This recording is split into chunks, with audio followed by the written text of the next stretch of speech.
एक गांव में एक बहुत ही सीधा सादा किसान रहता था जिसका नाम दादी था। हाँ, उसका नाम दादी था क्योंकि बचपन में उसकी दादी ने उसे पाला था, इसलिए सब लोग उसे प्यार से दादी बुलाते थे। वो एक मर्द था। दादी की जिंदगी बहुत साधारण थी। वो सुबह उठता, खेत में काम करता, शाम को घर लौटता, रोटी खाता और सो जाता। उसके पास न बड़ा घर था न धन दौलत, बस एक छोटी सी झोपड़ी, 2 बैल और थोड़ी सी जमीन थी। एक दिन दादी जंगल के पास अपने खेत में हल चला रहा था।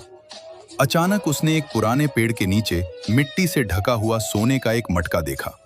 उसने सोचा, अरे वाह, ये तो किस्मत है, और वो मटका उठाकर घर ले आया। घर पहुंचकर जब उसने मटका खोला तो उसके अंदर चमकते हुए सोने के सिक्के भरे पड़े थे। इतने सिक्के कि पूरी जिंदगी आराम से गुजर जाए। दादी बहुत खुश हुआ, लेकिन वो बहुत ईमानदार इंसान था। उसने सोचा, ये सिक्के किसी के होंगे जरूर, मुझे असली मालिक को ढूंढना चाहिए। अगली सुबह वो गांव के चौक में खड़ा होकर जोर से बोला, सुनो सब लोग, मुझे जंगल में सोने का एक मटका मिला है जिसमें बहुत सारे सोने के सिक्के हैं। जो इसका असली मालिक है वो आकर अपना सामान ले जाए। ये सुनकर गांव के लोग दौड़कर आने लगे और सबने उस मटके पर दावा करना शुरू कर दिया। एक आदमी बोला, ये मेरा मटका है, उसमें 500 सिक्के थे। दादी ने पूछा, कोई निशानी बताओ। वो बोला, मटके पर लाल कपड़ा बंधा था। दादी बोला, गलत, कोई कपड़ा नहीं था। फिर दूसरा आदमी आया, ये मेरा है, इसमें 700 सिक्के थे। दादी बोला, गलत, इसमें तो लगभग 800 से 900 सिक्के हैं। तीसरा, चौथा और कई लोग आए, लेकिन सब झूठ बोल रहे थे। आखिर में एक बूढ़ा आदमी धीरे धीरे वहां आया।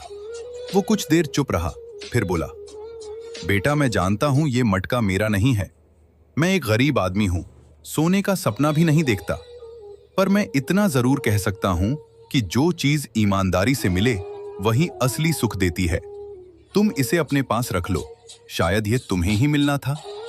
ये सुनकर दादी की आंखों में आंसू आ गए। उसने कहा, बाबा, आप ही इसके असली हकदार हैं, क्योंकि आपने झूठ नहीं बोला और लालच नहीं दिखाया।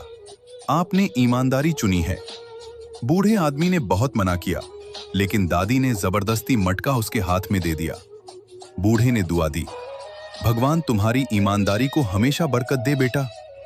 उस दिन से पूरे गांव में लोग उसे ईमानदार दादी कहने लगे, और उन सोने के सिक्कों से दादी ने गांव के मंदिर में दान किया, गरीबों की मदद की और बच्चों के लिए एक पाठशाला बनवाई। दादी के लिए लाइक और सब्सक्राइब कर दो दोस्तों।